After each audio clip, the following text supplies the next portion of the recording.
That's what I need to start doing, not just, saying the same word over and over and over again. Well, good morning. I'm glad you guys are able to join us this morning as we continue our sermon series. We've been looking at Homesick, right? So we've been looking for the past couple of weeks at the book of Daniel and looking at what Daniel and some of his friends and all of the other Israelites are going through. And we've been looking at the ways that will apply to us as Christians, right? And so I've talked about how we need to be careful when it comes to how we compare the nation of Israel to the church in America, because they're two very different groups of people in two very different times, right? And so the way in which a lot of it applies to Israel might not be an exact one-to-one ratio of how it would apply to us, but there are a lot of things from the book of Daniel that we can gather and apply to our lives as Christians. And so that's one of the things that we have been looking at, and we've talked a little bit about politics, we've talked a little bit about the country, we've talked a little bit about our own personal beliefs and our own personal values as we approach some of the topics that Daniel and his friends have to deal with. And so today we are going to be looking at another situation that Daniel's friends find himself in. Now, if you remember from last week with my disappointment that we weren't covering today's topic last week, I was very excited for today's topic. It is today's topic. So, although I was incorrect last week when I was really looking forward to it and really excited about it, I'm correct this week. We are actually dealing with it. So, I have to admit, this story that we're going to be looking at from Daniel is one of my favorite VeggieTale movies. So, the story we're going to be looking at, in just a quick little preview, just a quick spoiler, we're going to be looking at Shadrach, Meshach, and Abednego as they find themselves before this idol, and they find themselves in a very tough, tight situation. Now, VeggieTales portrays it in a very kid-friendly way, where instead of a giant golden statue that appears, it's a giant chocolate bunny. And King Neb, which, if you remember King Nebuchadnezzar that we talked about, King Neb, he has all of the Israelites that are represented by, like broccoli and carrot sticks, but the baby carrot sticks, which I think is also, I think that's also a very interesting thing that VeggieTales does, where it's like the little children are baby carrot sticks, right? And so the asparagus are the really long ones, and then they have little baby ones. But anyway, so they have the chocolate bunny. And King Neb asks all of these Israelite vegetables to worship this chocolate bunny. Now, I understand that there is this natural, funniness to it, but there's something that VeggieTales does with that story that we don't actually see in the Bible, but I think, one, it's probably accurate, and two, I think it portrays what likely, really happened, and I think it sheds a very important light as to how things happen today and have always happened, right? If we're thinking about it, how many of you have seen the VeggieTales thing? Woo! Even if it's been a while, that's okay, Anyway, so when they are doing this whole thing with the VeggieTales version of the story, you have Shadrach, Meshach, and Abednego, and they don't bow. And this is kind of a little spoiler as to the story that we're going to be looking at, but that's okay. I have to summarize that portion anyway. Then we'll jump into the actual text. But the thing that I find interesting about the VeggieTales rendition is that some of the vegetables that are there, which I know this sounds really weird that I'm saying out loud. When you watch it as a kid and you're watching it, you're like, this is totally normal. But when you say it out loud as an adult, you're like, I sound like a crazy person. But some of the vegetables, they all bow to worship this chocolate bunny. And the thing that I find interesting about that is we don't necessarily see in the text of Daniel whether or not other Israelites worshipped the idol that Nebuchadnezzar builds. So to summarize the first portion of the actual biblical account of this little chocolate bunny scenario, King Nebuchadnezzar in real life, in the actual history, in the actual biblical account, he establishes this giant statue, right? And so he establishes this statue, and some of his advisors, which it's probably not Daniel, Shadrach, Meshach, and Abednego who advised him to do this. It's probably some of the other ones that we're going to see are always trying to get the Israelites in trouble. So they give him this idea. They're like, hey, you're such a great king. You're so great. You should establish like an idol. How about you establish this idol and make everybody worship it? Now, this probably sounds a little crazy, but if you remember from last week, we talked a little bit about one, how kings of ancient times are crazy.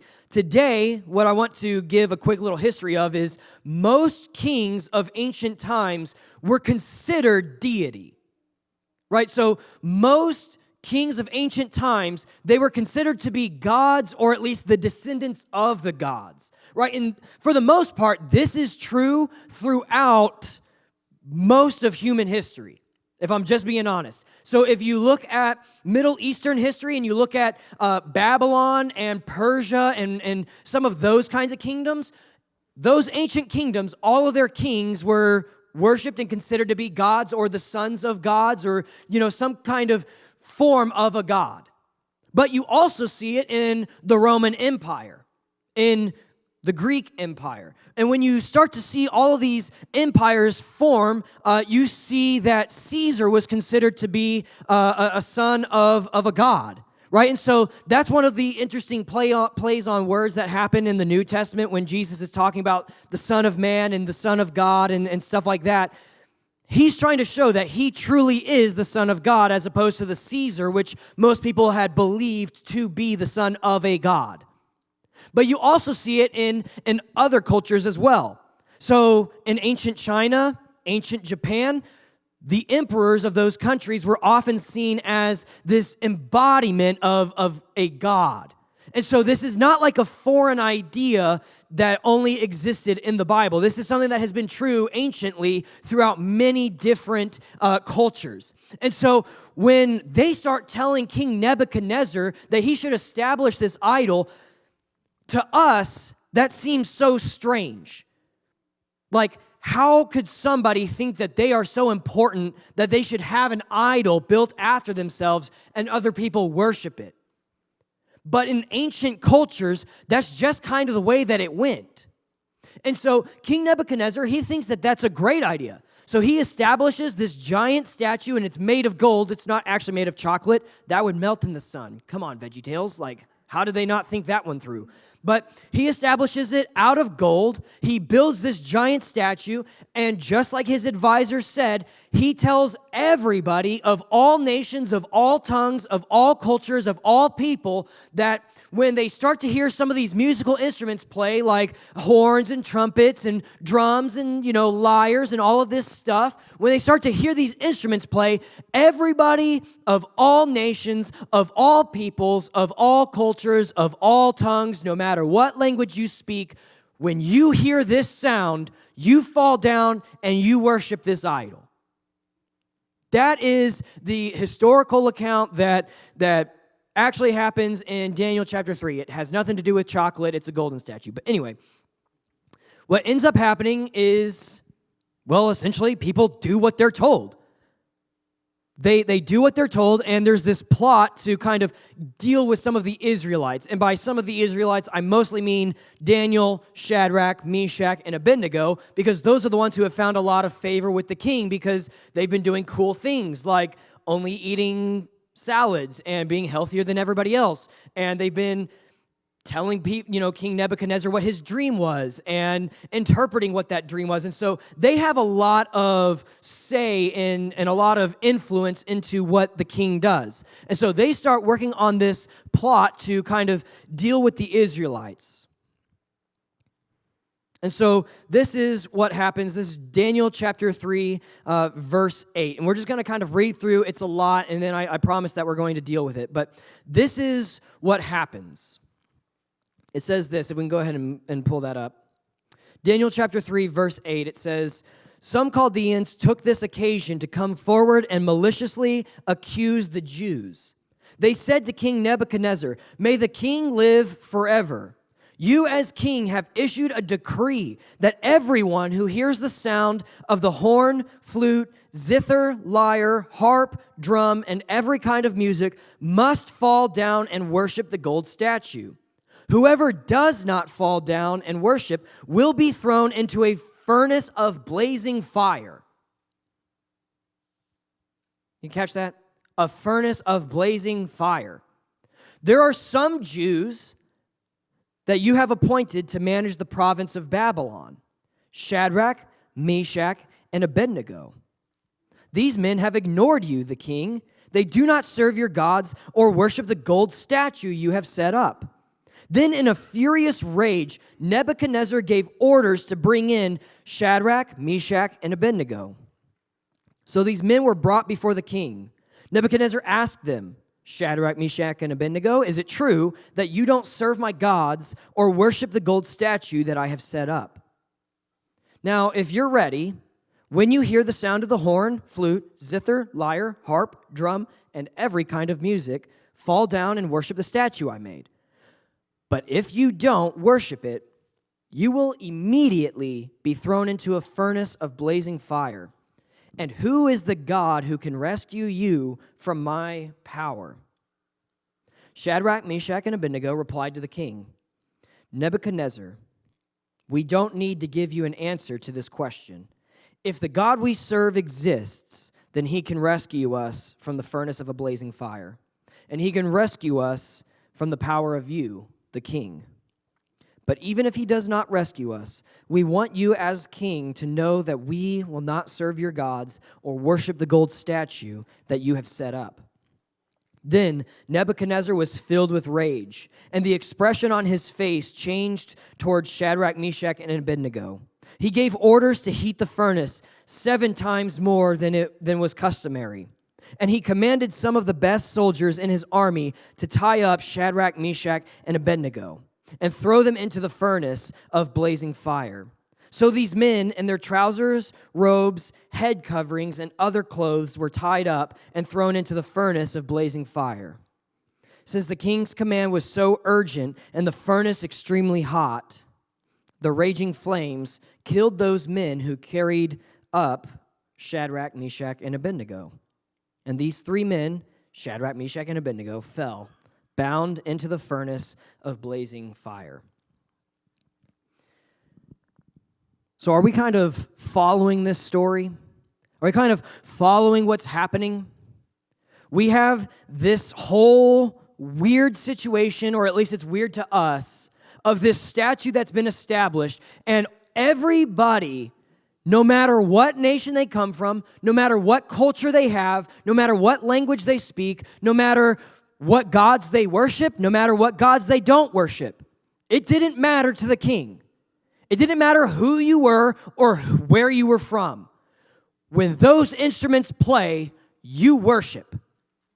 And if you don't worship, you're going to be thrown into this furnace. And so Shadrach, Meshach, and Abednego, and what I find interesting, right? And so kind of what I was talking about with the VeggieTales story, according to the Bible, it says that some of the Jews, they're not listening to what you said. Now, this is pretty clearly a plot to get rid of the important Jews, the Shadrach, Meshach, Abednego kind of people who were very important in the Babylonian kingdom. That's kind of what we're looking at. But I find it interesting that it says that some of the Jews, they're not listening to your answer. They're not listening to your decree, what you have said. They're not doing the one thing that you told them that they have to do. They won't do it. And King Nebuchadnezzar, he has them brought before him, and he gives them one more chance. Did you catch that? Like, he has already established a rule. He has already established a law. There was no second chances. If you don't do what I say, you get thrown into the fire. That's the command. But when Shadrach, Meshach, and Abednego, when they're brought before the king, it's almost as if God himself has his hand in this whole situation, because when they come before the king and they could just be thrown into the fire for not doing what they were told to do, they're not.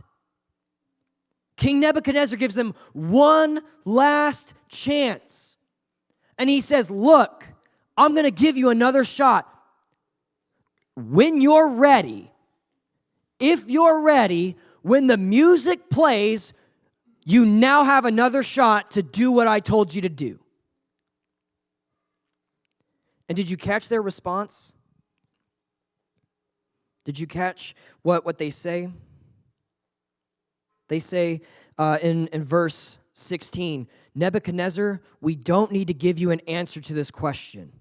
If the God we serve exists, then he can rescue us from the furnace of blazing fire, and he can rescue us from the power of you, the king. But even if he does not rescue us, we want you as the king to know that we will not serve your gods or worship the gold statue you set up.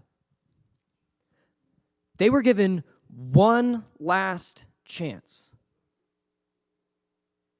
Look, maybe you guys just didn't hear me the first time. Maybe y'all didn't realize that, the drums were playing and that the lyres were playing and that the harps were going. Maybe you didn't hear it, but I'll give you one more shot. We're just going to play them for you live right here, right in front of you, so there's no mistake. I've told you what you need to do when this happens. I'm going to give you one more shot to do it whenever you're ready. And what do they tell him? We're not doing that. We're not doing it. You can give us as many chances as you want. You can give us a second chance. You can give us a third chance. You can give us a fourth chance. We are not going to bow and serve the gods that you serve or worship the idol that you've made. Why not? Why not? Think about it. The text says that, the people who come and they're trying to make accusations against these people, they say some of the Jews. Do you know what that means?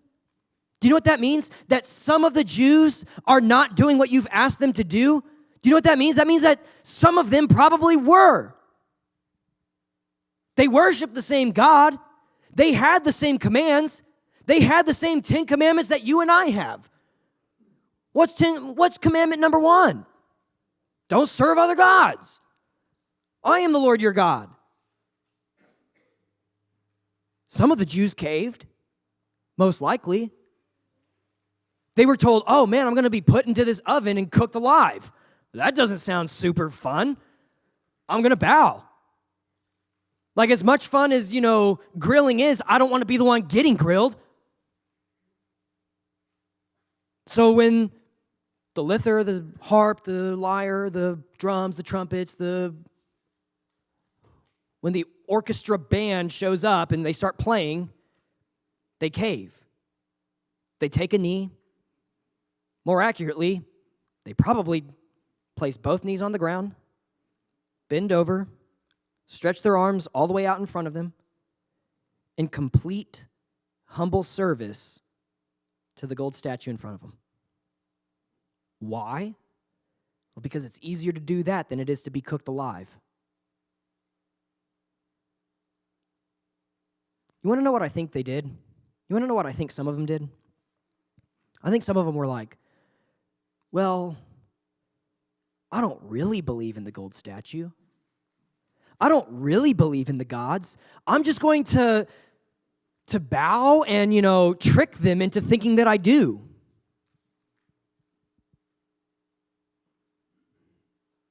But what does that show?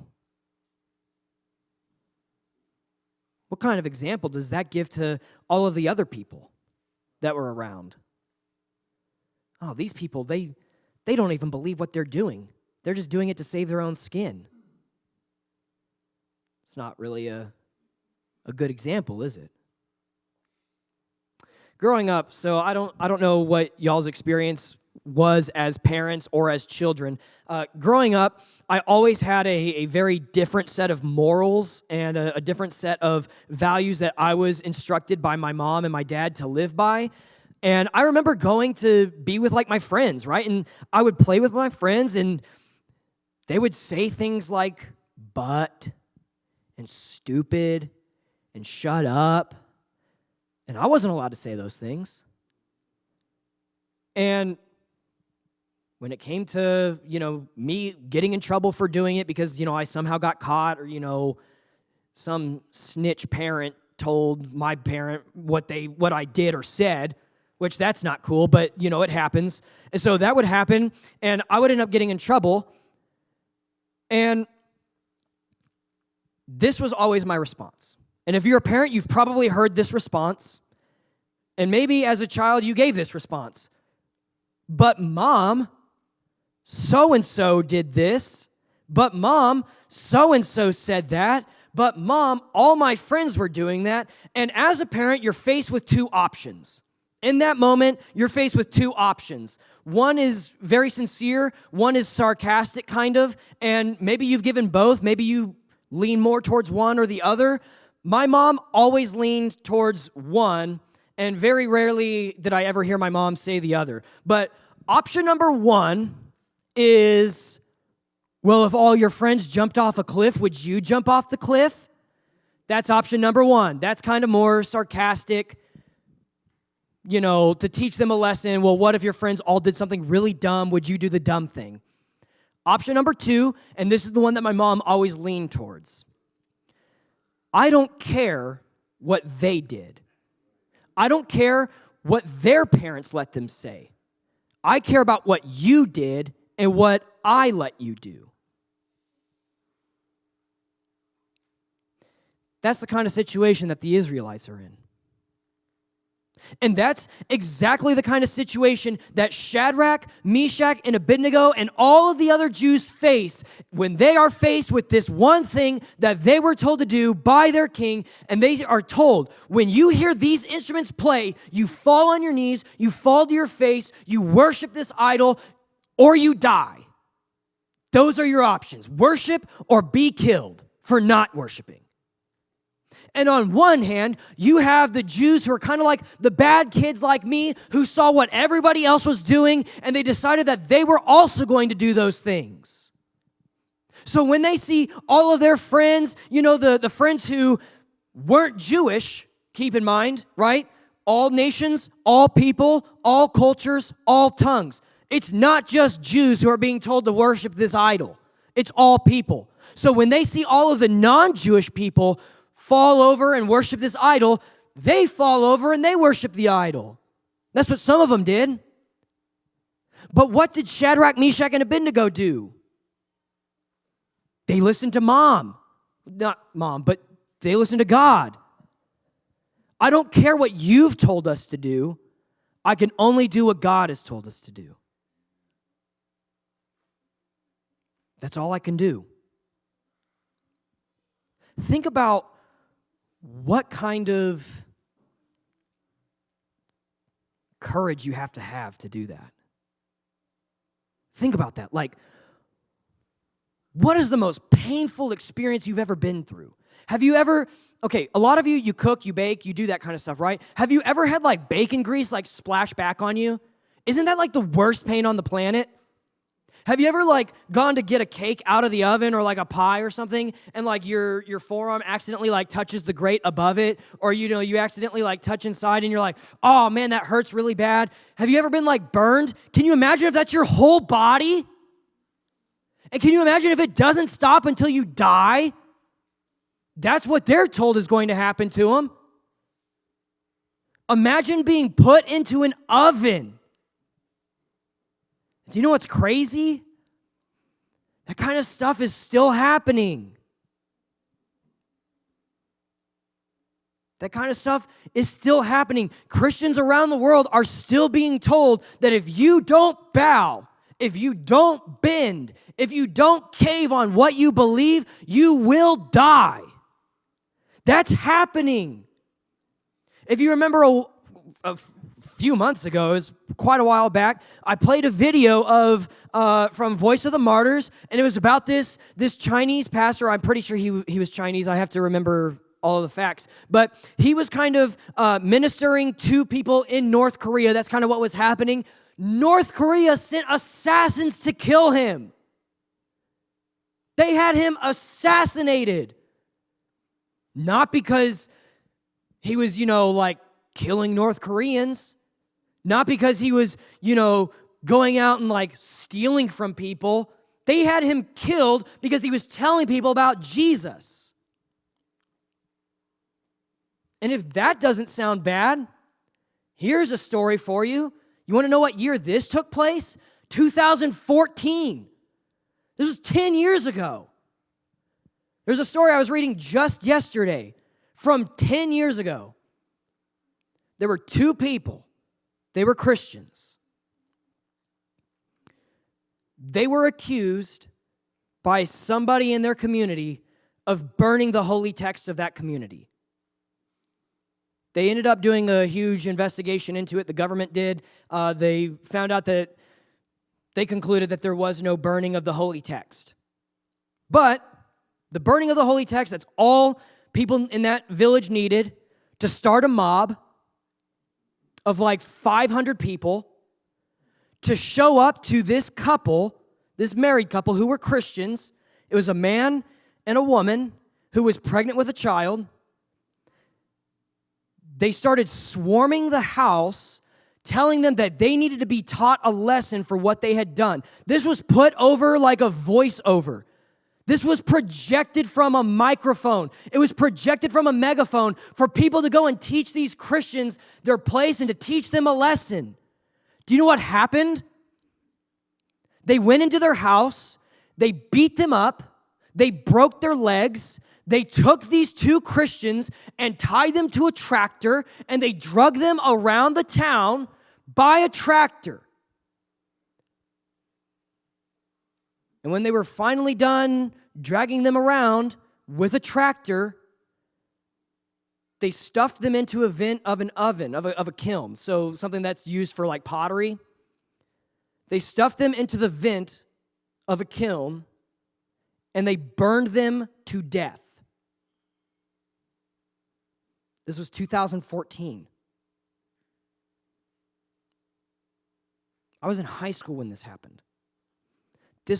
I know some of you, you're like, oh my gosh, that guy's a baby. I am. I'm very young. I get it. This was 10 years ago. That just like Shadrach, Meshach, and Abednego, they were thrown into an oven to be cooked to death. Now, as this story unfolds, which I don't have the rest of the text, but I'm going to summarize the rest of Daniel chapter 3. Shadrach, Meshach, and Abednego, they're thrown into this giant oven that's been turned up, to the hottest degree that it could go. It's so hot, it kills the people who throw them in. Shadrach, Meshach, and Abednego, they live. They get thrown into this furnace.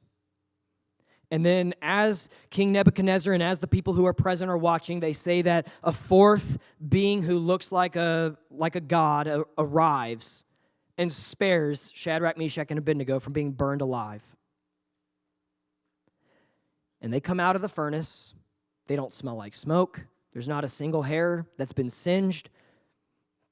As far as I remember, their clothes aren't even like burned. Like, there's nothing wrong with these people. They just come out of the oven. Totally fine.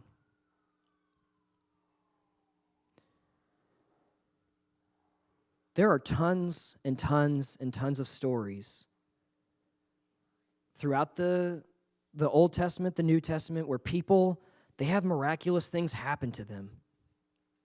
They do. They believe in God so much that God spares them. They're so willing to put their faith to the test that God spares them from whatever it may be. They're willing to place their faith in God, and people are able to walk. They're able to see. They're able to not be killed. Paul gets bit by a venomous snake, and everybody's like, they start prepping things to, get a funeral ready because he's going to die because that's the most venomous snake on the entire island. And he's like, oh man, a snake. And he shakes it off and he's good. Do I believe that stuff can happen? Yeah. Happens in the Bible. But you know what? You want to know the harsh reality that we live in? It doesn't always happen. Not everybody gets spared. Not everybody gets saved. Not everybody gets healed. And you want to know something really crazy? Shadrach, Meshach, and Abednego knew that was an option. They knew it was an option. We can go ahead and put the verse up. Verse 18, this is what Shadrach, Meshach, and Abednego say, and I just want to reiterate what they say. But even if he does not rescue us, we want you as king to know that we will not serve your gods or worship the gold statue that you set up. We will not do it.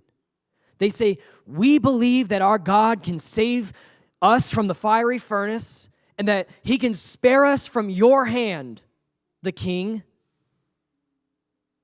But even if he doesn't, we're still not doing what you say. Even if he doesn't do it, we're still not caving. We still won't bend our knee. We still won't serve your gods. We still won't worship your gods. We still won't eat what you want us to eat. We won't eat the meat that's been sacrificed to gods. We won't worship you. We won't worship anybody else because our God said not to.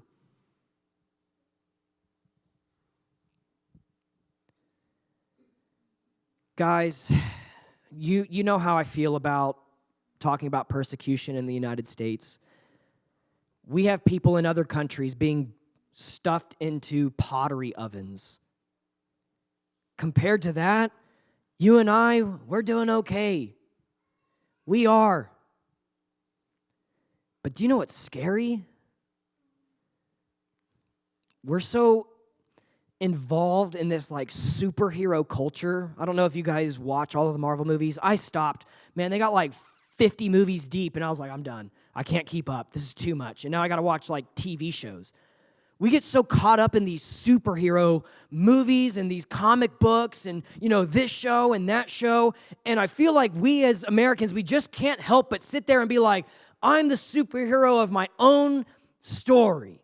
I'm the superhero of my life, and if they ever, come and they say that, I can't, worship Jesus, I can't meet in a church, if they threaten me, if they want to shoot me, if they want to do whatever they want to me, I'm still not caving. Guys, most Christians in the United States don't want to even lose friends. You think you're going to stand at death's doorstep when you don't even want to step on somebody's toe that you work with? Because everybody thinks they will. Everybody thinks they will. Everybody's the hero of their own story. If the government shows up on my doorstep and they put a gun to my head and they say that, if I don't renounce Jesus, then they're going to pull the trigger, well, I'll let them pull the trigger. Really? Well, Sally at work is telling you this stuff and you don't want to even tell her the truth because that might make things awkward. We don't stand for truth when it's easy. We're going to stand for truth when it's hard. I can get a new job. I can't get a new life. If HR calls me in and they're like, hey, you keep proselytizing and telling people at our company about who Jesus is, you got to stop doing that or, we're going to have to let you go. I can get a new job.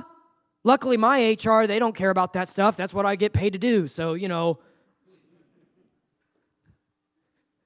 HR is going to have to talk to me after this. But we won't even stand up to HR. Like, you think if your life's on the line, that you're going to not bend?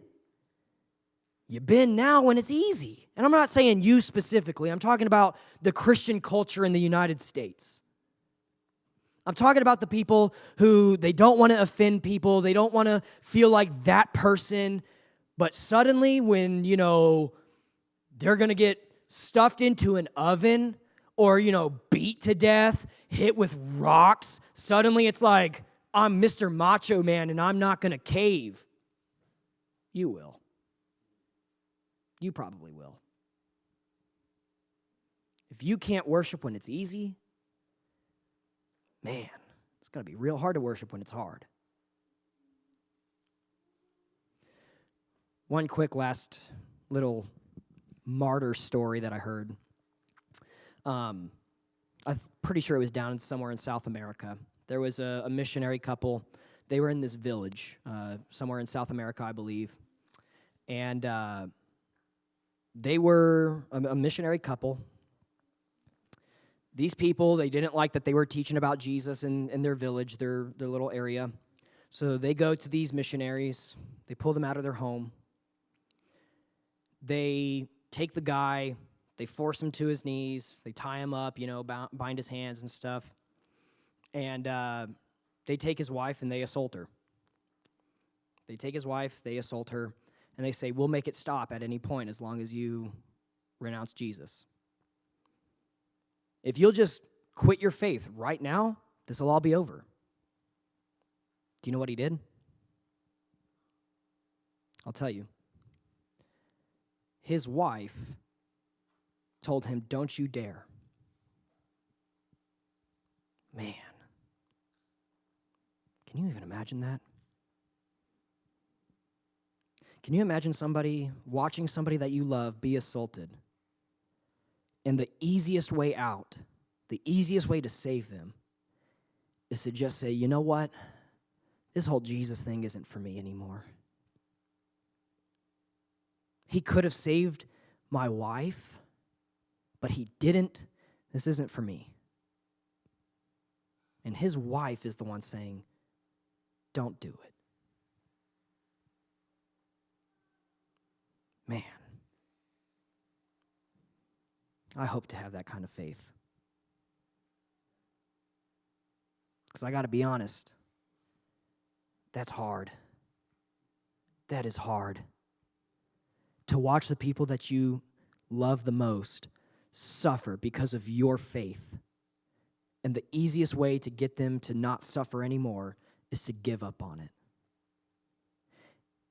And just like Shadrach, Meshach, and Abednego, you have one option. Well, you have two options, one choice. Do I cave? Do I break? Do I give up on this thing? Or even like maybe some of the Jews, do I at least just tell them that I do, even if it's not true? Do I at least just tell them that I'm done with this whole Christian thing and then as soon as they leave, go right back to it, just so that I can save them? Or do I remain true to my faith?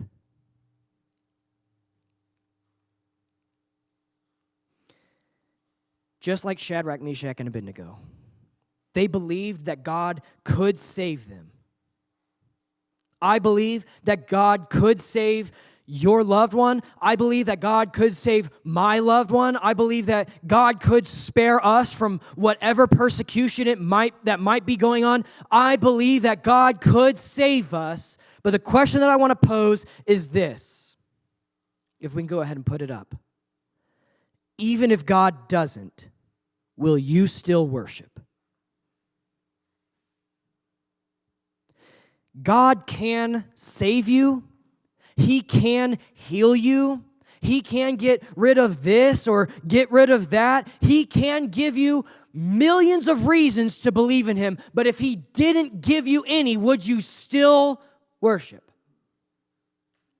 Let's pray. Heavenly Father, I thank you for this day that you've given us. God, I thank you for your word. I thank you for your faithfulness. God, I thank you that we can look to situations like what Shadrach, Meshach, and Abednego were in. I thank you that we can see that you were faithful to them because of their faithfulness. But God, I'm thankful that we can also see that they realized that if you chose not to save them, they still wouldn't bow. God, I pray that we would all have that same level of faith. God, for the most part, we have it very easy here. We don't have people trying to kick our doors in. We don't have people trying to stuff us in ovens and furnaces. We don't have people dragging us around by tractors for what we believe. God, but I pray that we would continue to serve you even if we did.